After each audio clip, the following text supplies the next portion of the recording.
All right, welcome back from a little bit of a break. We're going to keep on pressing through the Second World War for paper two of the IB History Exam. And today we're going to talk about the war from 1941 to 1943. And we're going to start with the Americans beginning to get involved before we actually declared war.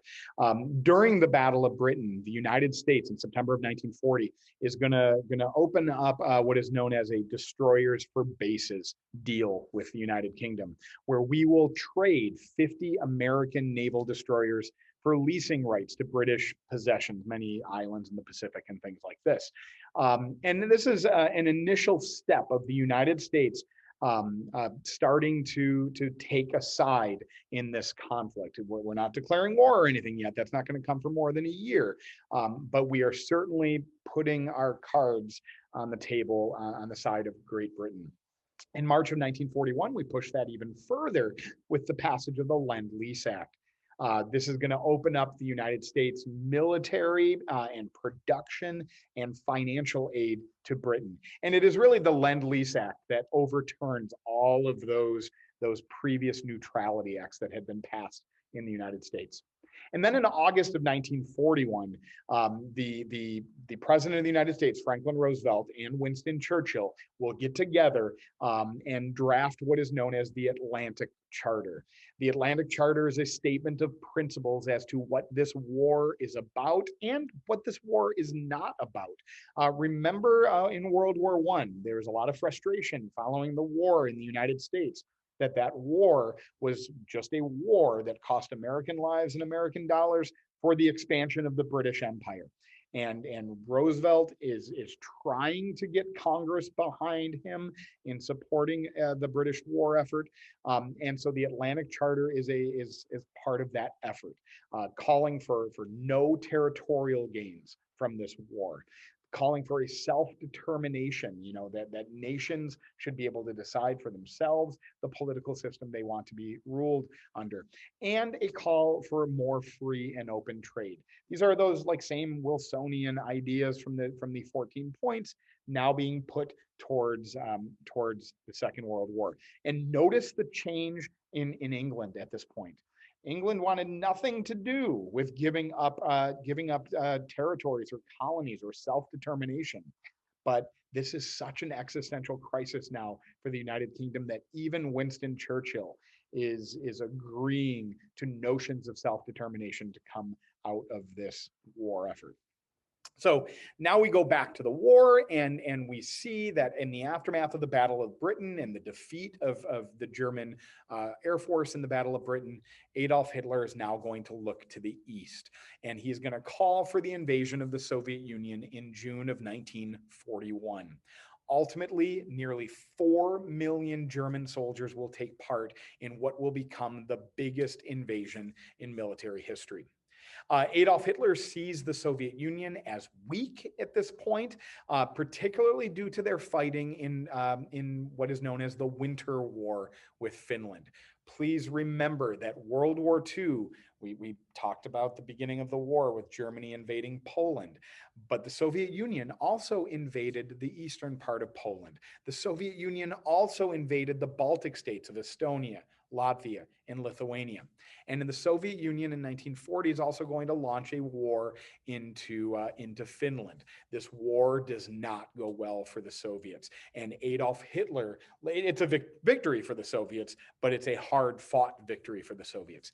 Hitler sees that as a prime example or prime reason that his German army can steamroll the Soviets. And so he launches in June of 1941 what is known as Operation Barbarossa, the invasion of the Soviet Union.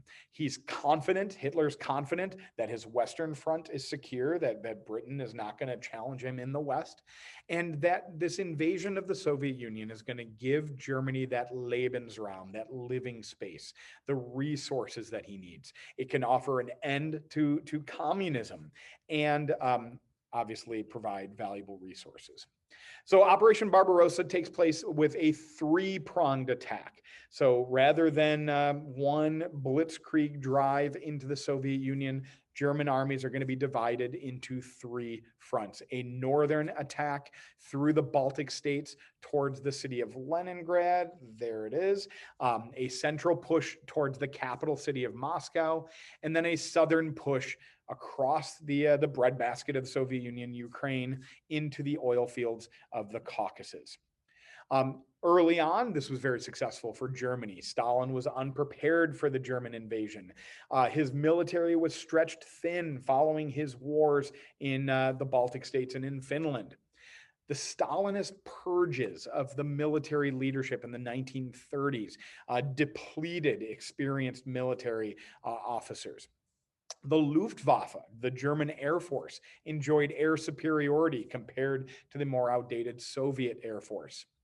Some parts of the Soviet Union welcomed the German invasion because the Soviets were so harsh as rulers of their empire. Baltic states, for example, many in the Baltic states, Lithuania, many Ukrainians actually provided volunteers for the German army. But eventually, this war was a failure. German armies were stretched thin with this three-pronged attack. The invasion initially was so successful that armies would outpace their supplies. The Soviet Union was too big for blitzkrieg strategy.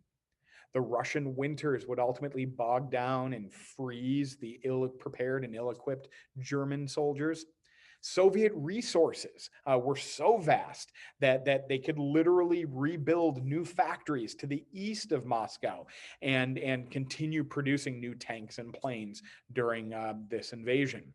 And the Soviets did employ a successful resistance.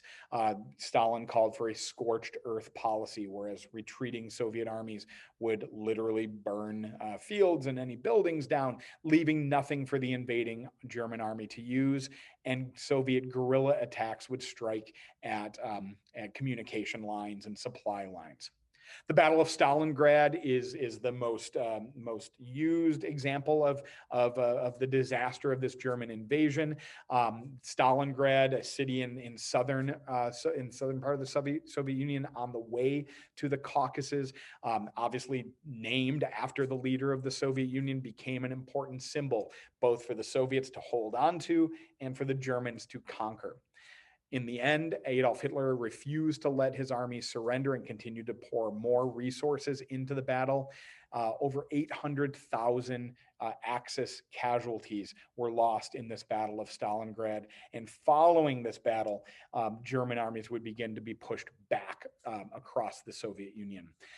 The aftermath of this invasion of the Soviet Union would see a failure of blitzkrieg warfare for the first time for Germans.